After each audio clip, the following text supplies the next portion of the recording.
Сайн бацгаана уу? Өнөөдөр би та нарт биатлон ранкаараа тэргүүлж байгаа бүсгүйчүүдийг танилцуулъя гэж бодож байна. За, эхний хүн бол 1 номерт явж байгаа Франциско Фресагаа 94 онд төрсөн. Амжилтыг ингээ харах юм бол дэлхийн аварга, олимпийн аварга, дэлхийн цомоос нэлээд олон медаль авч ирсэн юм тамирчин байгаа. За, Германы үндсэн шигшээ богт ингэж уралддаг. За, ямар ч байсан өнөөдөр сүүлийн уралдаан буюу спринтэд төрүүлж одоо нэлээд багтаа нэлээд амжилт авчирсан ийм чансаагаар тэргүүлсэн ийм тамирчин болсон. Та нарын зургнуудыг ингээ харж байгаа. За, дараагийн одоо тамирчин бол Эльвира Ойбер гэдэг ингээ Шведийн тамирчин байгаа, 99 онд төрсэн. За, энэ тамирчны амжилт нь гэвэл бас л олимп, дэлхийн аварга, дэлхийн цөмөөс медаль авч тэргүүлж байгаа тогтмол ийм амжилт үзүүлж байгаа ийм тамирчин байгаа. За, та нар эгчдүү гэрээ хоёулаа энд уралддаг гэдгээр нь мэдж байгаа. Их чинь бас хамгийн эхлээ олимпийн аварга болж исэн. За, маань ашир бол шведүүдийн уламжлалт одоо буудлын спортын төрлөөр хичээллээд за тэгээд ан агандаа хоол хийх хоббитэй ийм бүсгүй байгаа. За, дараагийн бүсгүй болохоор Францын тамирчин Лу Жемонет гэдэг ийм тамирчин байгаа, 98 онд төрсэн. За, сүүлийн түрүү жил нэлээд амжилттай оролцсон дэлхийн аваргалын цөмөөс медаль авсан ийм тамирчин байгаа. За, та нар Quantaтай реклам тоглосон энэ зургийг харж байгаа бах. За, ерөнхийдөө мань хүний онцлог гэвэл маш их тийм өөдрөг сэтгэл хөдлөл өндөртэй ийм тамирчин байгаа. За, энэ зурган дээр болохоор Норвегийн юм нэг алдартай чулуун дээр гарсан харагдчих байна.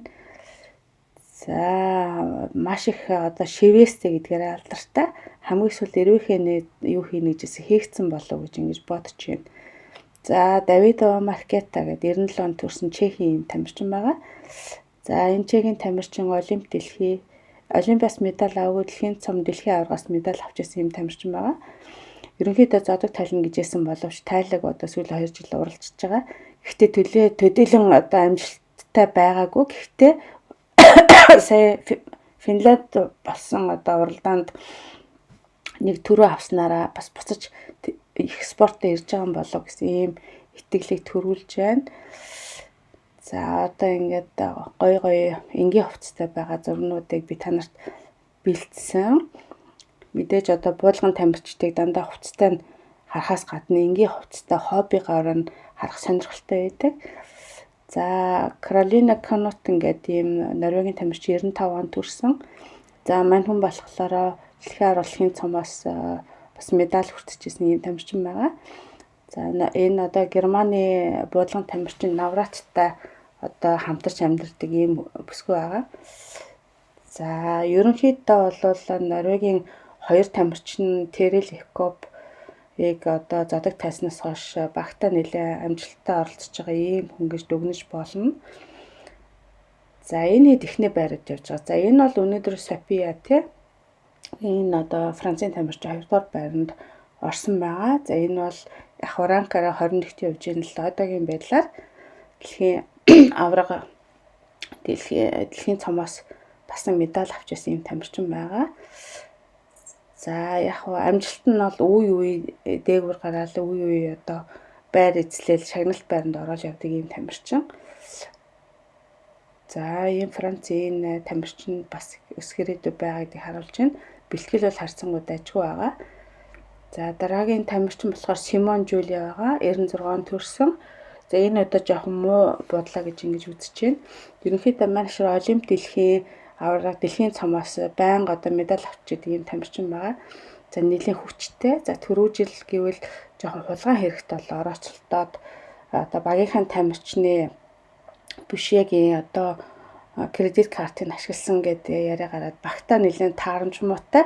Тэгээд Норвегийн тамирчтай бэлтгэл хийгээд ялангуяа Тандраволтой бэлтгэл хийгээд тэгээд нэлээд найзууд болсон. За, мань хүний инстаграмыг ингээ харж хахад юм гар урлалын юм нэлээд модоор хийдэг шинжтэй. Маш одоо юм өндөр нарийн урттай ийм юмыг хийсэн бисэн тухайлах юм бол энэ дээр ширээ хийгээд тавьсан байна. Бас тэгээд нөгөө хэргийг ярих юм бол шүүхээр яваад одоо шийдэгдсэн болоо гэж бодож байна. Хулгай хийгээгүй гэж гарсан баг. За, дараагийн тамирчин гэхлээр Брайс Жюстина Францын тамирчин 96 онд төрсэн. За түрүү жил үнэхээр гайхалтай буц. Энэ хүн болохоор Олимп дэлхийн цомоос нэлээд олон медаль авсан ийм тамирчин байгаа. Францын голлог тамирчин гэж хэлж болно. За түрүү жил одоо ой хүрээгүй хүүхдтэйгээ тэмцээнд орсон. Хамгийн гайхалтай нь амжилт нь огт буураагүй. Маш амжилттай уралдсан. Хүүхдтэй байхдаа, жирэмсэн байхдаа дасгал хийж олон зуун одоо эмэгтэйчүүдэд үлгэр дуурайл басан ийм эмэгтэй байгаа. За энэ жил бас нэлээд дажгүй буудаж байгаа. Хурд хэвээр байгаа ийм тамирчин гэж хэлж болно. За дараагийн тамирчин Танравол Ингрид 96 төрсөн. За мань хүн болохоор хоёр одоо шилдэг тамирчин задаг тайснаас хойш багийн одоо ахлагчийн үүрэг гүйцэтгэж Олимп дэлхийн цомын одоо бас нэлээд медалууд авсан. Энэ 100 хурмаа хийж гэрэлсэн байгаа. Ерөнхийдөө маш их тийм эерэг энерги тийм дажгүй бүсгүй байгаа. Маш олон пенүүдтэй. За тэгээд сая бол нөгөө зүрхний булчингийн одоо жирүүлзэн гэдэг өвчнөө улмаас ингээд төр завсарлага авсан байгаа. Буцаж ирэх байх гэж бодож байна. Тэр бол нэлээд аюулгүй гэж хэлсэн байгаа юм чинь. За дараагийн тамирчин Витоци байгаа. 95 төрсөн. Италийн одоо голлог тамирчдын нэг. Олимп дэлхийн аварга, дэлхийн цомоос медаль авсан кристаллын эзэн болж исэн юм бүсгүй байгаа. За нурууны баг зэргийн одоо гэмтэл эмгээс болоод энэ жил тэмцээнд орж эхлэегүй байгаа. Гэхдээ тэмцээнд орно гэсэн итгэлтэй байгаа. Өөрөө хоол их дуртай, нэлээд одоо гой хоол идэг гэж ярьжсэн ярьслан дээрээ. За үнэхээр бийнхаа одоо гоо үзэсгэлэнгийн хувьд бол гайхалтай ийм гой бүсгүй байгаа. Буцааж одоо тэмцээнд орох гэж ингэж найдаж байна. За дараагийн одоо тамирчин болохоор Дороти Верер буюу 90 он төрсэн ийм тамирчин байгаа. Итали за гоо үзэсгэлэнгээрээ хурдтай бууддаг. За амжилтаар Олимп дэлхийн цомын одоо олон медалуудад орж исэн ийм тамирчин байгаа. За энэ дотроос хамгийн олон одоо Instagram-ийн фолловертэй юм билээ 650 мянган хүн дагдаг. За нэлээд одоо олон том брендийн сурталчилгаанд одоо оролцдог ийм одоо гайхалтай гоё тамирчин байгаа. За та нарын зургнуудыг ингээ харж авах гэж бодож байна.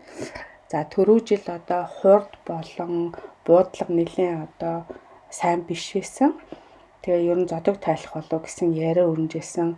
Гэхдээ мань хүн одоо бэлтгэлээ маш сайн хийгээд одоо Итали Олимп болох гэдэг аашч тийм ээ. Тэр Италийн Олимпиад орчоо зодог тайдна гэж мэдгдсэн байгаа.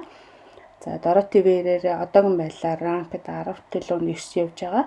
Тэгэхээр бас амжилт нь одоо сайн хэвээрэл байна гэсэн үг. Хэдийгээр одоо нас нь явж байгаа ч гэсэн. За ийм тамирчдыг та нарт танилцууллаа.